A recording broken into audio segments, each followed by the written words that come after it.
with some fun accents. I'm working with buttons galore, sprinklets and sparklets and buttons and all kinds of fun things.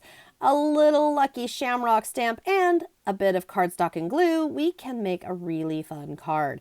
Hey guys, Mayflom here, and this will not be a flat card, although the way that I designed this, and because there's not just a single button sticking up and the quality of glue that I use, you could absolutely mail this. You may just need to put a little extra postage, and it might be a good idea to put a little piece of cardstock in your card on that button front side, just so that it's extra protected.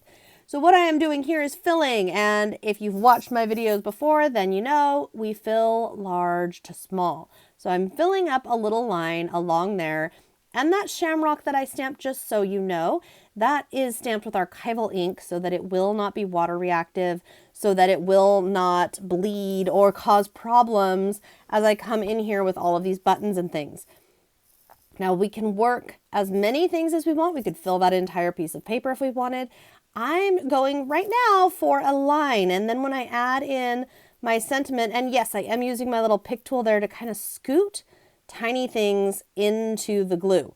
I find that to work really well instead of trying to always drop it on top. It doesn't always work. Sometimes scooching it into the glue works really well.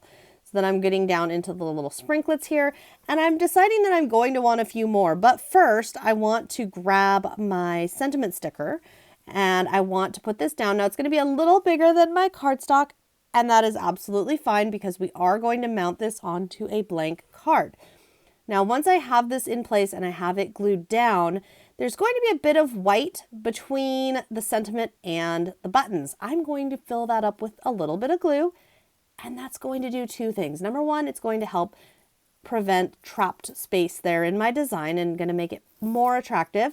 But number two, it's also going to give me that more room that I was craving to add a few more accents.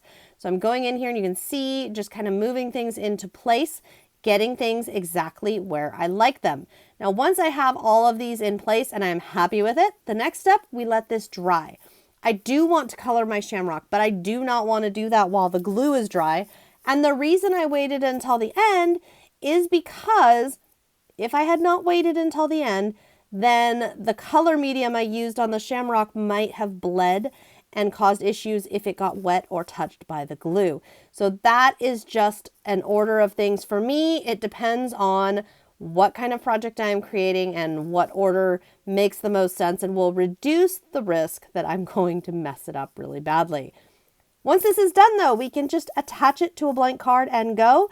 If you want one fun little thing that I like to do, go ahead and put a little bit of either stitching, or in this case, because of all the buttons and things, just use my pen to faux stitch or make little dots and dashes all around and pretty it up. I hope you're having a very lucky day. Thanks for tuning in, and be sure to subscribe so you don't miss any of our fun crafting videos coming at you soon.